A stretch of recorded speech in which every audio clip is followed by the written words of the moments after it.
If you are looking for a place to escape the busy city, relax, and reconnect with nature, then you are in the right place. Today, we are heading to this beautiful camping site where we'll enjoy breathtaking views, fresh mountain air, and a peaceful atmosphere. So grab your coffee, sit back, and let's start this adventure together. This camping site is located at Santa Ines Road, Barangay Cayabu, Tanay, Rizal.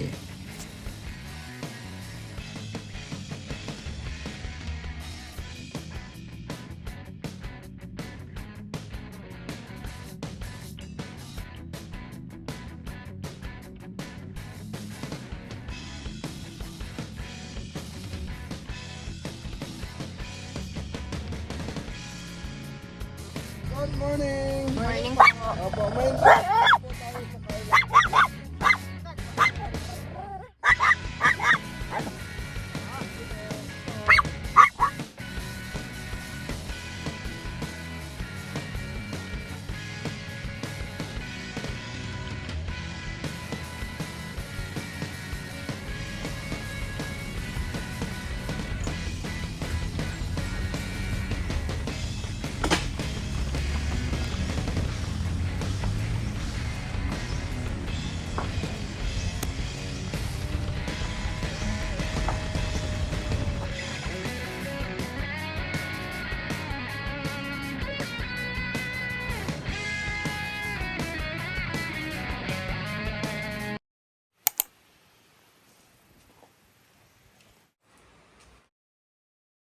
So guys, good morning! Finally, after 2 hours of traveling from Cubao, nandito na tayo ngayon sa may Tampisawan campsite. So, mag-ano lang tayo, magsi-set up lang tayo.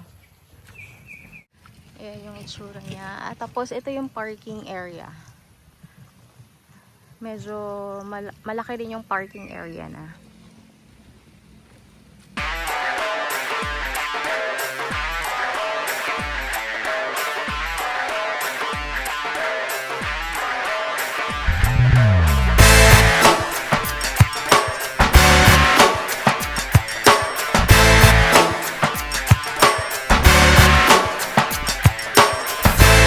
Free to be you, free to be you. Live up and live. Free to be you, free to be you. Tayo din namin. Oh. So, ito na siya. Tayo na namin yung canopy and ito na yung tent. Na-open lang siya. Okay. Tapos ito na yung river. At andun yung kabilang side is yung Marilaki Camp. So, ang binayaran namin dito sa may Tampisawan is 500 per person. Overnight yon. So, 22 hours siya. So, kapag dumating ka ng 12 o'clock, kami kasi dumating kami ng 12 o'clock. So, ang check out namin tomorrow is 10 a.m. So, mag-start yung oras nyo once dumating kayo dito or nakapag-check-in kayo sa may registration nila. Tapos, may wifi din siya, pero may bayad siya na 50 pesos per gadget. Pero buong good for the whole stay naman na yun. So, ito yung itsura ng campsite. Meron din silang mga TP huts. Hindi lang namin alam. So, later, i-share ko sa inyo kung magkano yung TP huts nila. So, ito yung itsura ng campsite.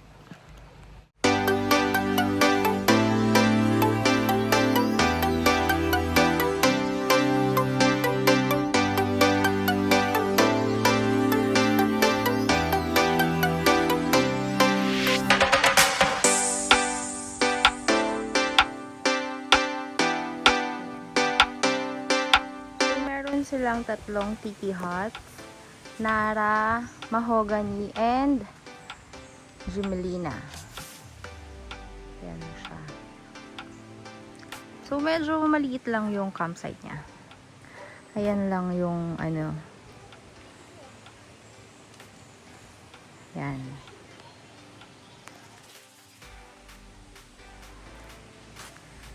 Nakaka-relax, lalo wala masyadong tao. Tapos, ito yung reception area nila. Sa tapat lang mismo ng campsite. Dito sa may ano, di ba? Nice. Very relaxing. So, magpapahinga lang kami saglit bago kami magluto ng lunch namin. Tapos, enjoyin na namin yung nature. Liligo kami sa may, ayan no, medyo malawak yung river niya, tsaka medyo may part na malalim. So, mamaya maliligo tayo dyan. Aba nga naman, nakahanap ng magandang lagayan ng hammock niya, oh. Diba? Narangan na niya yung daan. Wala naman ng tao masyado. So, yan. Perfect.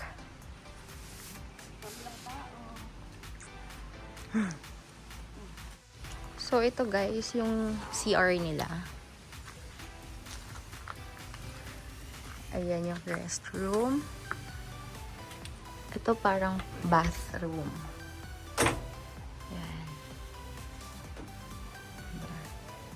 Very decent naman siya for a camping because meron silang free tissue and may bidet. Okay? So, dito pwede ka na atang maligo dyan. 2. Meron pa ulit. Yan, 3. So, shower room na daw siya. Ay, ito pala yung shower room, guys. So, malinis yung CR nila. Ayan, 3 siya. And, meron dito pwede nyong gamitin. Itong mga kitchen utensils. Hala yung chicken. Umakyat na siya, nauuhaw yata. So, ayan.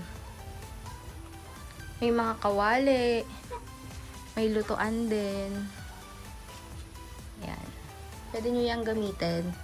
Basta make sure na hugasan nyo at ibabalik nyo sa dati. After nyo gamitin, di ba? So, ayan guys. Maliligo muna tayo ngayon sa Ilogs. Ayun si Coco. Ayun, so, pwede kayo magdala ng aso and wala namang bayad.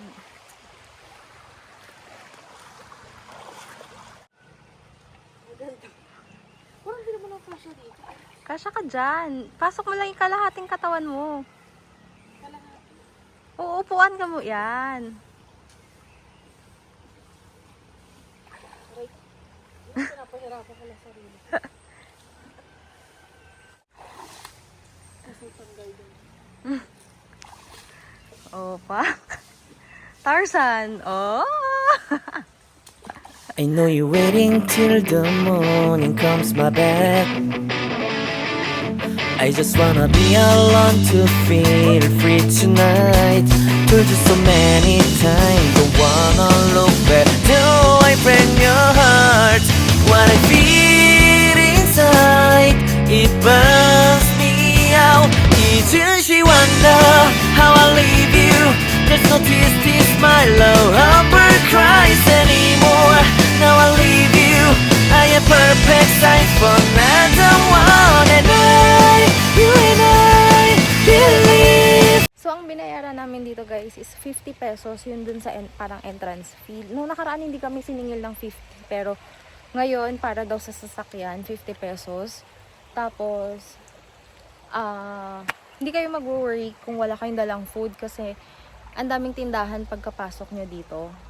Tapos sabi ni Kuya, pwede rin naman kayo magpabili if ever may nakalimutan kayo. Pwede kayong mag-utos sa kanya na bumili doon sa may tindahan. Yung yellow nila is 1 kilo na 25 pesos. Tapos if wala kayong water, meron silang binibentang blue gallon dito. 100 pesos lang siya.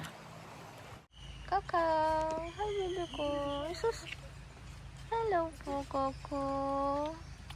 Magluluto na kami ng lunch. At ang lunch namin ay hipon ulit. Tapos iihaw kami ng chicken. Educational Rights Protection Bureau will do the utmost to protect our students' educational rights. That was the best.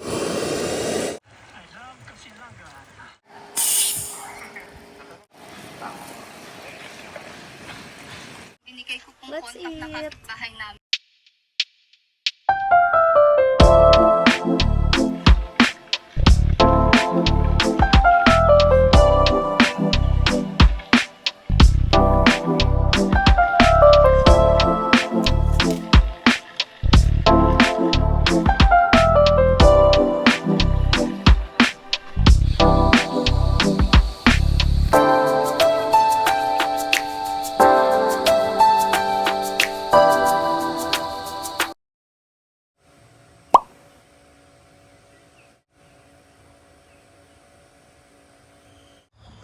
Good morning everyone! So, time check, 8:30 na yata. So, meron na lang kami 1.5 hour bago kami mag-check out. Tapos, ayan. Ang lamig, walang naging problema kagabi kasi ang lamig nung hangin. Kahit kanina. Sarado yung tent pero pumapasok yung hangin. Pumapasok yung lamig. So, ayun. Siguro babalik na lang kami ulit dito kasi parang mas okay bumalik ng weekdays kasi wala kaming kasama.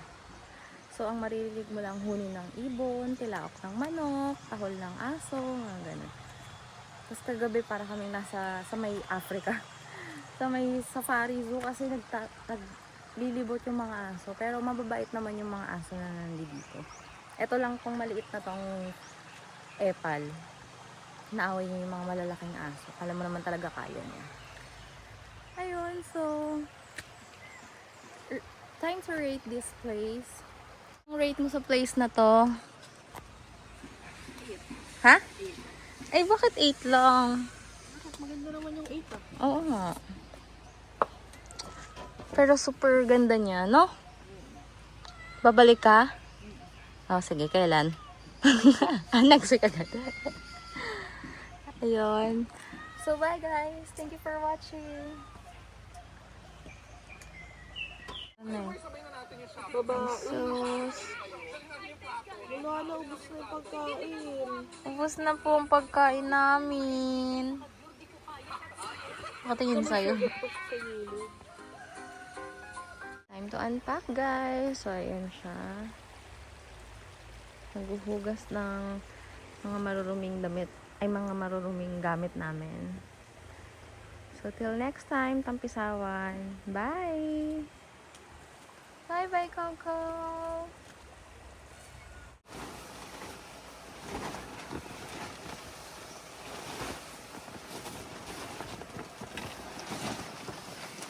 Yan, ganyan lang kadali yung tent namin. Titiklopin mo lang siya. Diba?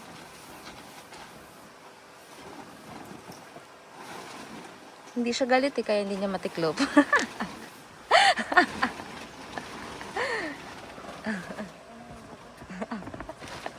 Pero pag galit siya, wala pang 5 seconds yan. Natiklop na niya yan.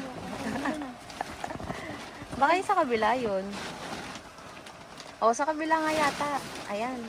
Ang laki. 2 beses mo yata titiklopin yung ano.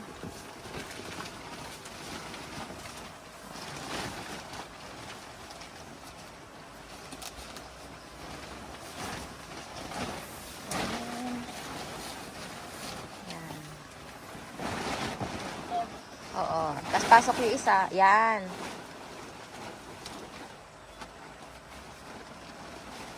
Yan. Oh.